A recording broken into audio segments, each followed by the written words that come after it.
What's up, DC Nation? Welcome back to another video. And guys, if you like the video, give a big thumbs up. If you're new to the channel, make sure you subscribe. So I'm going to create these content every day that you don't want to miss. And guys, Black Lightning's back. It's been 2 weeks. Well, actually, not 2 weeks. 1 week. But still, that's long enough. Like, I've been waiting for the show to come back. Alright? But guys, the last episode was amazing. Probably one of the best episodes of the entire series. We got a lot of action. The debut of Wayne Brady, which we actually dig more deeper in this episode with him. And guys, that's the main reason that, like, a lot of people hyped up for Black Lightning. Now I'm actually doing these reactions. Because, like, before it was like, okay, people like Black Lightning, but it's like super underrated, you don't pay attention to it. And I was like, man, look at Wayne Brady in, they're at a great storyline going on.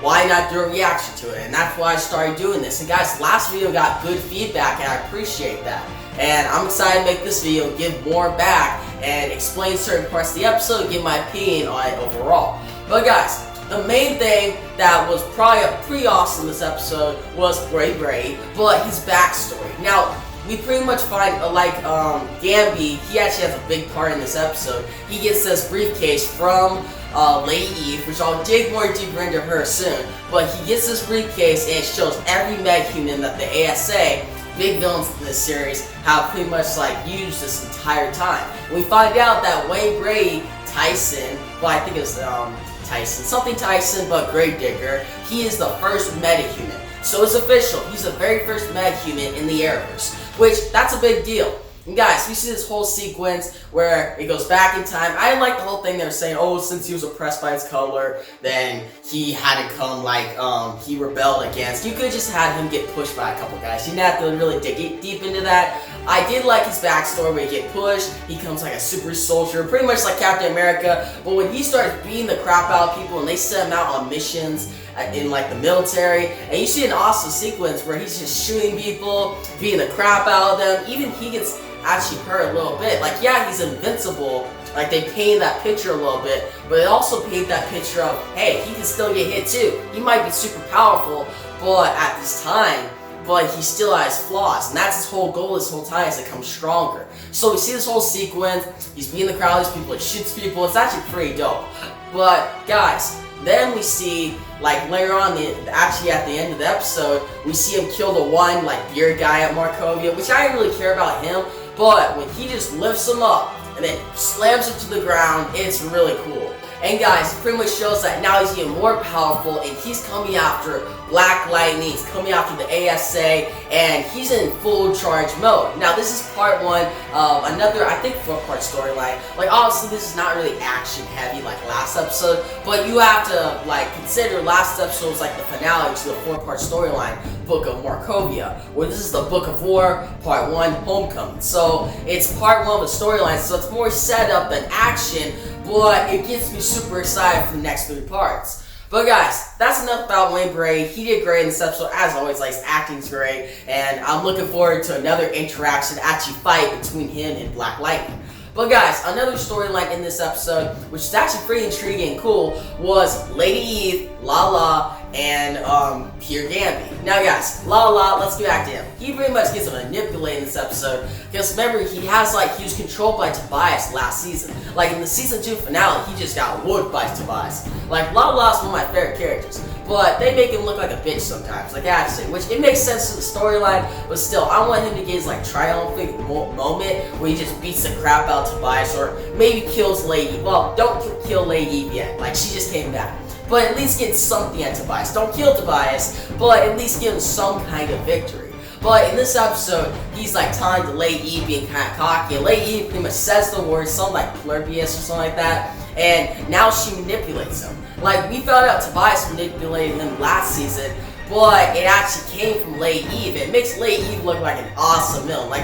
All the scenes in this episode with her are really great. When she manipulates Lala, when she manipulates Lala's henchmen, and then she's just acting hey, I'm the big dog here. And then she meets up with Pierre Gamby. Well, Gamby, I'll just call it Gamby. But Gamby gets one of her guys, takes out his eye, which I was damn, Gamby. And the tailor, that was his previous name, meets up with her, and she actually gives the briefcase. They actually have a pretty civil conversation. Yeah, Lady Eve's hey, yeah, I did target you way back in season 1 to kill you. But hey, water under the bridge.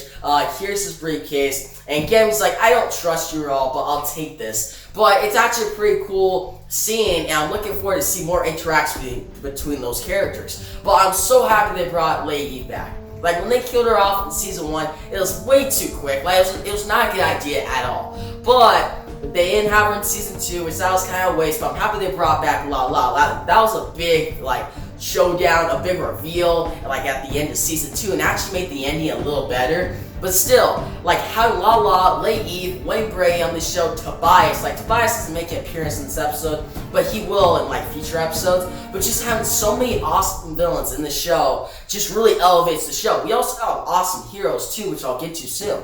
But I'm just so happy it's not just, just Tobias. No, not just Lala, not just Lady Eve. Like, those are characters from past seasons, but then we also have a main villain for this season, Wayne Brady, or Gravedigger, and the whole Markovia thing. So it really makes it an awesome show with that. But guys, let's get to, like, pretty much the heroes, like Blacklight, Will Jefferson, Lynn. Pretty much Lynn struggles with her drug addict thing, which she's been dealing with, like, the past a couple episodes, and she has withdrawals. They have a whole scene where they're at the dinner, and she gives it to Jennifer. Jennifer burns it, and they're pretty much telling all their lies and revealing the truth. And you actually see them as a family.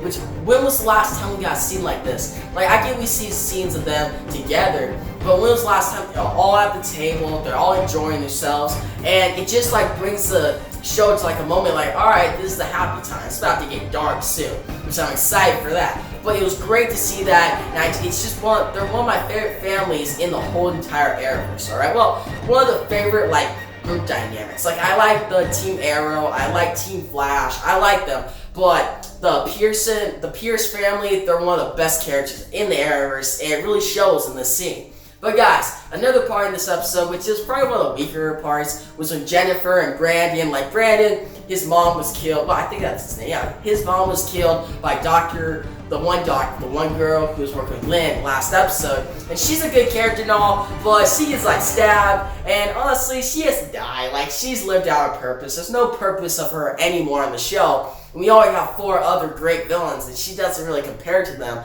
But this whole, like, subplot, it's okay, but, like, I don't really, like, I feel sympathetic for Brand. Like, his mother died, he wants to get revenge, and something about his father, like, that sounds intriguing, but it just doesn't, like, level up to the other storylines in this episode. Now, let's talk about Khalil. Now, in this episode, Khalil, like, the firewall breaks through, Painkiller gets through, and we have nice scenes between him and Jennifer and all that. He's looking good and stuff, but then when he turns, like, full Painkiller, he beats the crap out of the other 2 guys and almost kills Jennifer. And we see this whole fight in, like, the hallway, and you see Khalil fight off Painkiller. And guys, Painkiller is, like, badass. Like, I like him, he's cool. And then, Khalil's good too, but I really want to see him become evil again. Like, I don't know, like, he's okay when he's a good guy, but when he's just evil, like, that's just awesome. And I just want to see him, Lala, Lady Eve, and Tobias all in one room, and Wayne Brady just walking like, what's up? Like, I just want to see that. That'd be really cool.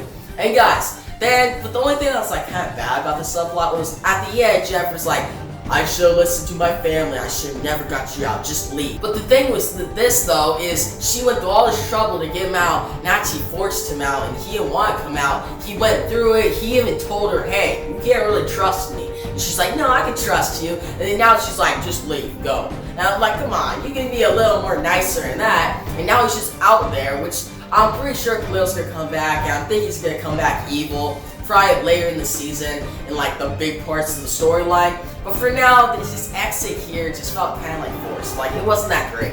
But still, it was awesome, the fight with, like, Painkiller and all that stuff. Just the ending of the subplot was just, like, kind of like whatever.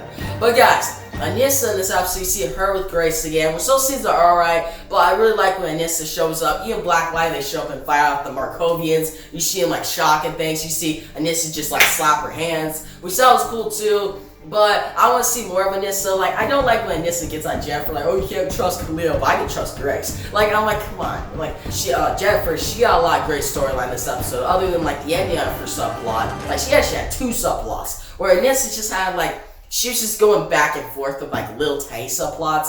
but she actually needs to get like an actually solid subplot other than, hey, I'm going after Markovia with Black Lightning.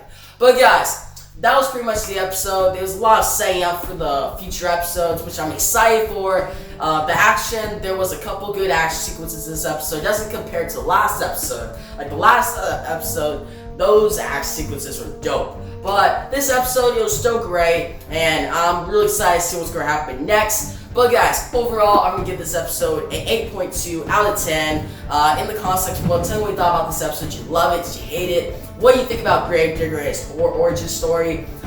When do you think Tobias will come back? Like guys, I want to see Tobias and Waybray in the same room. Like they're really teasing that, and I'm excited to see that come. Like when that happens, that's gonna be an awesome scene in the entire history of the show. Like that's gonna be iconic. But then Lala, like he's kind of lived out his purpose. Leave, I want to see more of her, and then I want to see more of Anissa, more of, well, Jennifer, she's getting enough. Just keep that up. And then Jefferson, Lynn, more of that. And yeah, let's just get to the war. Like I want to see them descend on Markovia and freaking go to war. Like that's gonna be awesome. But guys, if you like the video, give a big thumbs up. If you haven't yet, bro, subscribe to my channel because I have great content every day that you don't want to miss. And yeah, guys, that's the video. Peace out.